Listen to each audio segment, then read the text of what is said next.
ఈరోజు జరిగినటువంటి హీరింగ్లో we tried our level best to convince the honourable supreme court. But finally supreme court చూసేది అధికారులు ఇచ్చిన పర్మిషన్స్, కలెక్టర్ ఇచ్చినటువంటి పర్మిషన్, కౌన్సిల్ ఇచ్చినటువంటి తీర్మానం, మున్సిపల్ కమిషన్ ఇచ్చినటువంటి పర్మిషన్. సో ఆటోమేటిక్గా ప్రభుత్వం ఏదైతే చెప్తుందో జడ్జెస్ కూడా ఖచ్చితంగా వాళ్ళ అధికారులు ఏదైతే చెప్పారో ఆ అధికారులను బేస్ చేసుకొని జడ్జిమెంట్ ఇస్తుంది. కానీ ఈ ప్రజల కోసం, ఈ దళిత వర్గాల ప్రజల కోసం, ఈ బహుజన వర్గాల ప్రజల కోసం, ఈ క్రైస్తవ వర్గాల ప్రజల కోసం నేనున్నా, మీ సమస్యల కోసం నేనున్నా అన్న సందర్భంలో 57 మందిని అరెస్ట్ చేసి లోపల వేసినప్పుడు వైఎస్ఆర్ కాంగ్రెస్ పార్టీ రాలేదు. వీళ్ళకు ఊళ్ళు ఖాళీ చెప్పించి వాళ్ళని రోడ్ల మీద పడి వాళ్ళని కొట్టి ఊళ్ళు దాటించినప్పుడు వైఎస్ఆర్ కాంగ్రెస్ పార్టీ రాలేదు.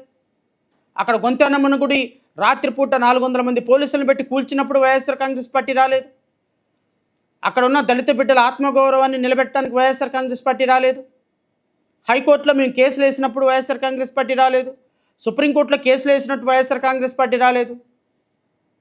మరి ఏ విధంగా రేపొద్దున వైఎస్ఆర్ కాంగ్రెస్ పార్టీ దళిత క్రైస్తవుల ఓట్లు అడగటానికి సిద్ధంగా ఉంటుంది ఈ రాష్ట్రంలో? ఇది ఒక చాలా చిన్న సమస్య. కానీ దురదృష్టం ఏంటి అంటే కొన్ని కోట్ల మందిలో ఈ సమస్య ఒక ఎమోషన్స్ని క్రియేట్ చేసి, ఒక పక్క తెలుగుదేశం పార్టీ ఎన్డీఏ కూటమి దళిత పిల్లలకు వాళ్ళకి న్యాయం చేయడంలో విఫలం చెందారు. ఇంకొక పక్క వైఎస్ఆర్ కాంగ్రెస్ పార్టీ విఫలం చెందింది. ఈ రెండు పార్టీలు కలిపి అన్ని వర్గాల ప్రజల్ని నాశనం చేసేటువంటి ప్రయత్నం చేస్తే రేపొద్దున ప్రజలు ఎవరిని నమ్మాలో అర్థం కాని పరిస్థితి. నేను ప్రజలను కూడా తేల్చుకోమని అడుగుతున్నా.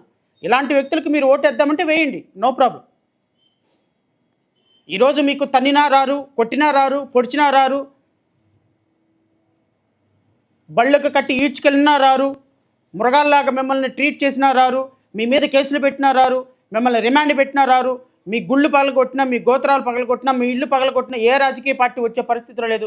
కానీ రేపొద్దున ఓట్ల కోసం వచ్చినప్పుడు మాత్రం మీరందరూ కూడా చర్చల్లో దీపాలు ఆపి ఆ పార్టీలకు ఓట్లు వేయించండి. కేసీఆర్ గారు ఎప్పుడు ఒక మాట అంటుంటారు, మా ఇంట్లో గడ్డి తిని పక్కింట్లోకి వెళ్ళి పాలిస్తే అట్లా నువ్వు నా ఇంట్లో గడ్డి తిన్నప్పుడు నాకే పాలు ఇవ్వాలి కదా అని. నేను ప్రజలను కూడా అడుగుతున్నా, మీకోసం పోరాటం చేసే వాళ్ళని వదిలేసి, మీకోసం కష్టపడే వాళ్ళని వదిలేసి, మీ ఆత్మగౌరవాన్ని మా ఆత్మగౌరవంగా ఫీల్ అయినటువంటి మాలాంటి వాళ్ళని వదిలేసి మీరు రేపొద్దున ఎలక్షన్లో కూడా ఇలాంటి వ్యక్తులకు ఓటేస్తే, ఇలాంటి వ్యక్తులు ఈ సందర్భం ఇంకప్పుడు రాకపోతే దేనికోసం? ఏదైనా అడగండి, 2024లో చూసుకుందాం, 2029లో చూసుకుందాం. అధికారం వస్తే మేము చూసుకుంటాం. అధికారం వస్తే చూసుకునేది ఏందే? ఈరోజు 1,10,00,000 మంది దళితులకు అన్యాయం జరుగుతుంది, ఏం చేద్దాం?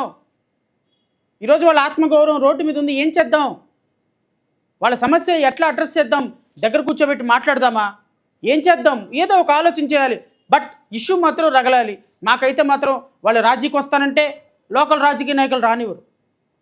ఎందుకు? ఇష్యూ సాల్వ్ అవ్వకూడదు, వాళ్ళకి రగలాలి ఇప్పుడు ఇష్యూ. మరి రగులుతున్నప్పుడైనా మీరు వచ్చి సమస్య పరిష్కారం చేస్తారా? నో.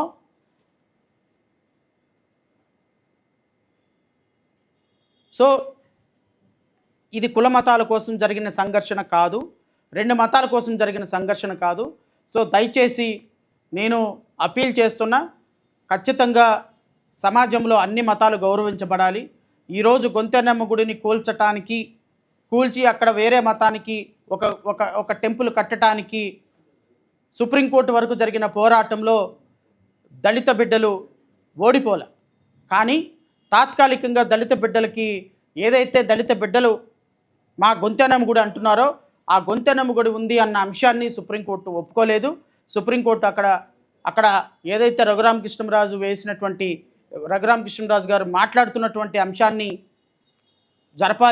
కట్టాలి అంటున్నారో ఆ కట్టడానికి అనుమతిని నిరాకరిస్తూ వేసినటువంటి కేసును డిస్మిస్ చేసిన కారణంగా ఈ అంశం మీద రాజకీయ పార్టీలు మరొకసారి పునరాలోచించుకోవాలి.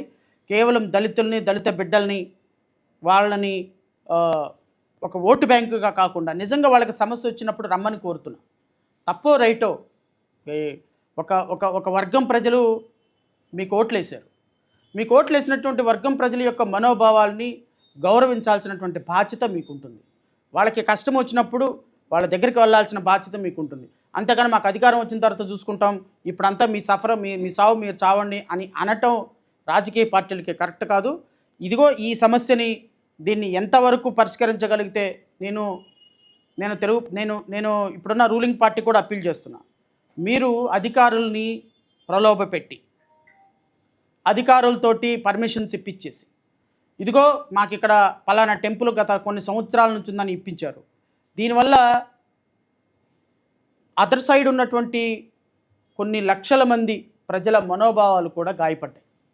మీరు అనుకుంటున్నారు తాత్కాలికంగా మేము గెలిచాము సుప్రీంకోర్టులో అని, కానీ దీని రిఫ్లెక్షన్ రేపు ఎలక్షన్ మీద మీకు పడుతుంది. మీరు అనుకుంటున్నారు మేము గెలిచేసాం అది అయిపోయింది అని, కరెక్ట్ కాదు. ఒక సమాజంలో రెండు వర్గాలు విన్ విన్ సిట్యువేషన్ ఉన్నట్టుగా భావించాలి.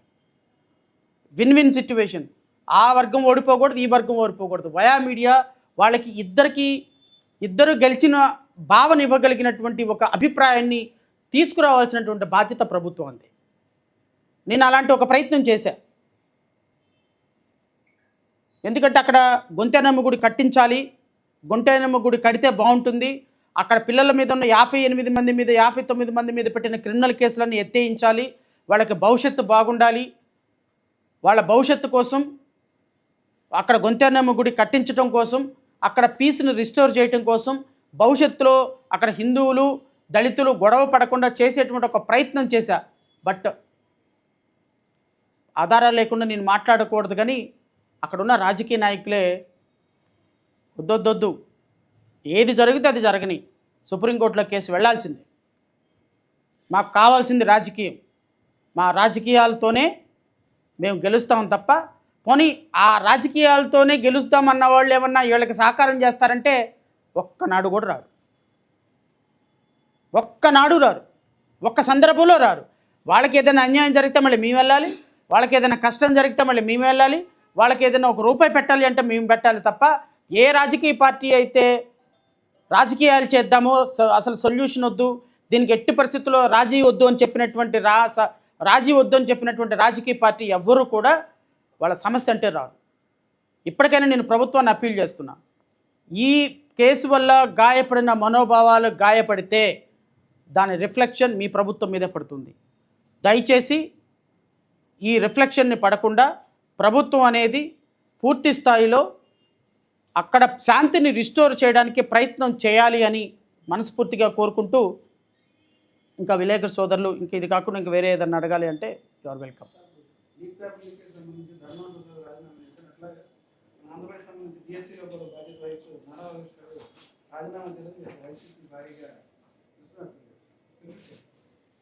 సార్, ఇప్పుడు ఒక రాజకీయ పార్టీ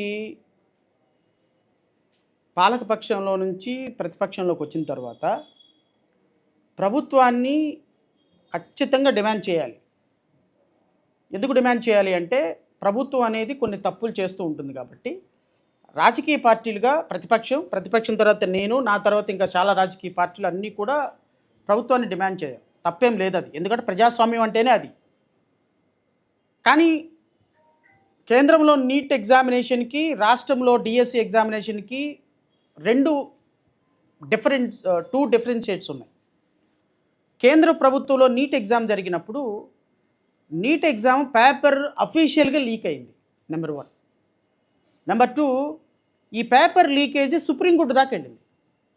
సుప్రీంకోర్టులో కేంద్ర ప్రభుత్వం పేపర్ లీక్ అయింది, మా తప్పులు జరిగినాయి, మమ్మల్ని క్షమించండి, ఇంకోసారి ఇలా చేయమని అఫిడవిట్ వేసింది.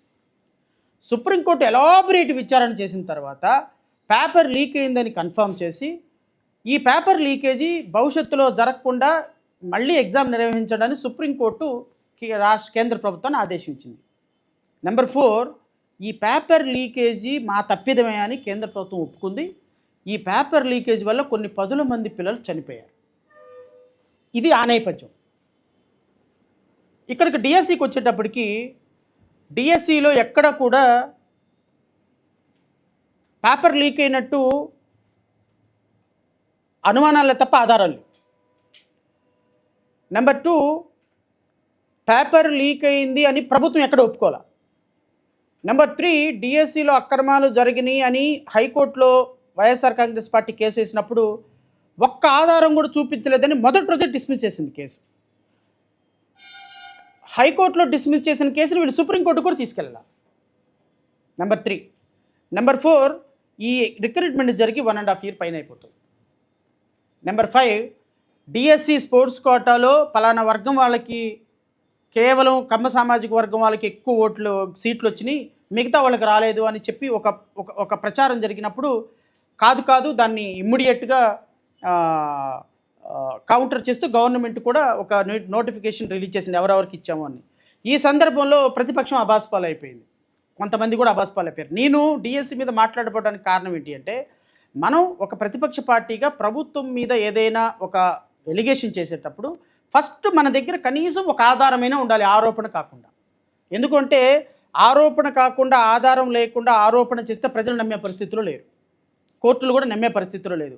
ఒక 5 సంవత్సరాలు ముఖ్యమంత్రిగా, ఒక ప్రతిపక్ష నేతగా మీరు ఒక ఆధారం లేని ఆరోపణ చేస్తే అబాస్పాలేది వైఎస్ఆర్ కాంగ్రెస్ పార్టీయే, నేను కాదు.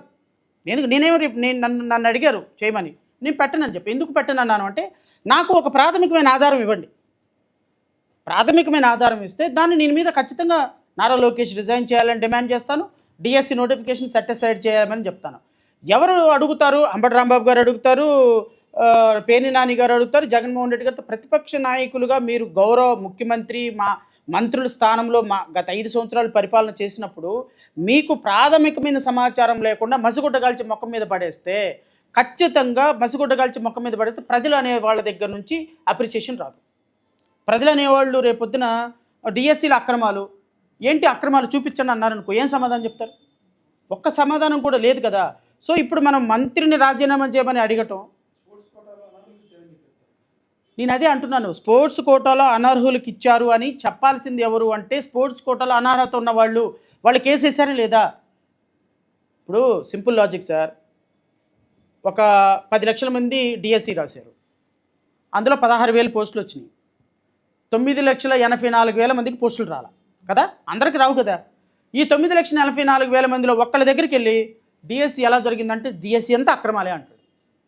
సింపుల్ లాజిక్ ఏంటంటే, నాన్ సెలక్షన్ క్యాండిడేట్లు ఎవరి దగ్గరికి వెళ్ళి అడిగినా వాళ్ళు బురద వేయడానికి ప్రయత్నం చేస్తారు. వాళ్ళందరినీ తీసుకొచ్చి మన ప్రెస్ మీట్ పెట్టి, ఇదిగో చూసారా ఇంతమంది కుర్రోళ్ళు, వీళ్ళు ఎవరికి ఉద్యోగాలు రాలేదు చూడండి అంటే ఇంకా నవరా సిగ్గుపోదా?